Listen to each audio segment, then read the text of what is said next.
Touching rocks. This is a story about my bodily relationship with rocks. It is indebted to feminist new material scholars such as Maria Puig de la Bellacasa, Karen Barad, Jane Beneff, Donna Haraway, Catherine Yusof, and Elisabeth Bovinelli, to mention a few. In particular, this quote from Barad has inspired me a lot.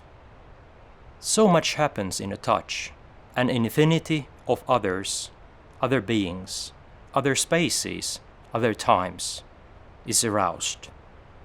The story is also indebted to recent development in embodied and more than human methodologies and to the material basis of the earth, the rocks, and especially the Finnish bedrock, one of the oldest in the earth. Moreover, it is indebted to my dad, who built our summer cottage on the glaciated rocks to Lake Saimaa. I have spent all my summers there, from my early childhood to the present day. My method is lying down on the rocks, staying still and feeling the warmth, strength, and smoothness of the rocks on my body. This method allows me to pay focused attention to materiality and embodiment and to experience the embodied nature of relationality. It also allows me to realize through touch that I am in the world. Touch is excessive. It is always there, as Puig de la Bellacasa reminds us. I touch with my whole body. I can close my eyes, but I cannot close my touch. I can see without being seen, but I cannot touch without being touched. I can see from a distance, but touch involves closeness, intimacy. Touch is not given, but rather a process through which my body becomes my body. My bodily contact with these rocks is thus specific, and this specificity produces diversity.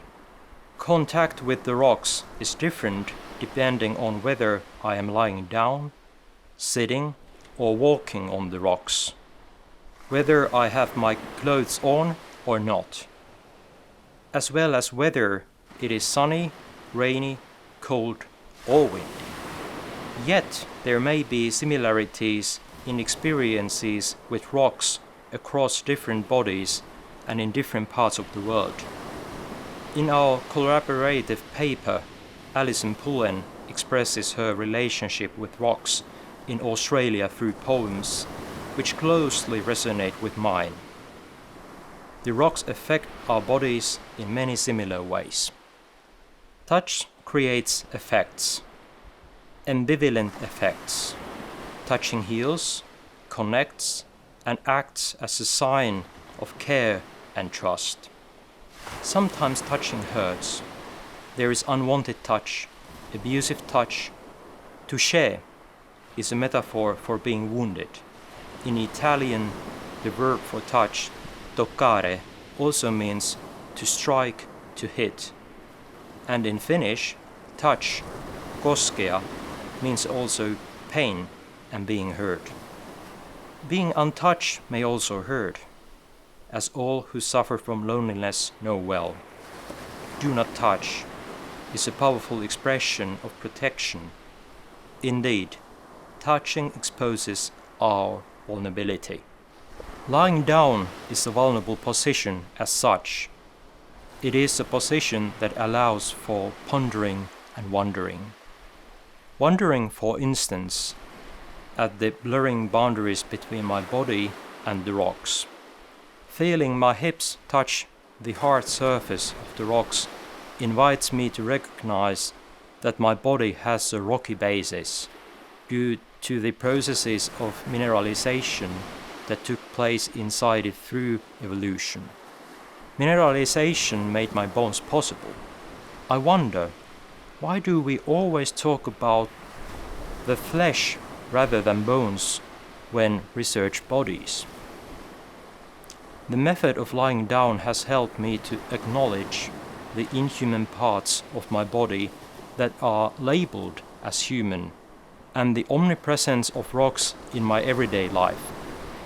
When I touch the screen of my mobile phone to take a picture of my rocks, I know that the phone involves some 30 minerals extracted from somewhere, not from nowhere, but from somewhere, where they were perhaps significant rocks for somebody, like the rocks of my cottage for me.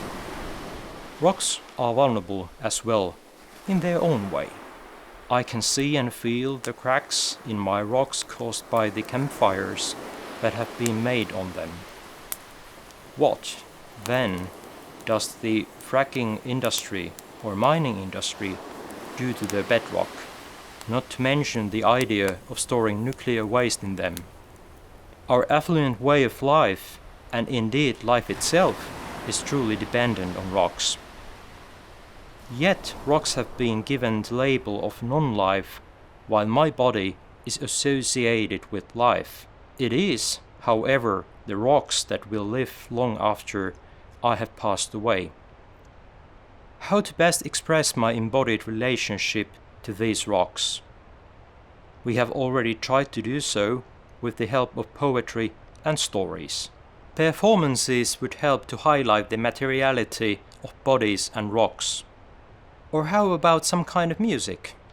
That piece of music would not be a rock song, but a love song, or perhaps a lullaby to honor my bedrocks.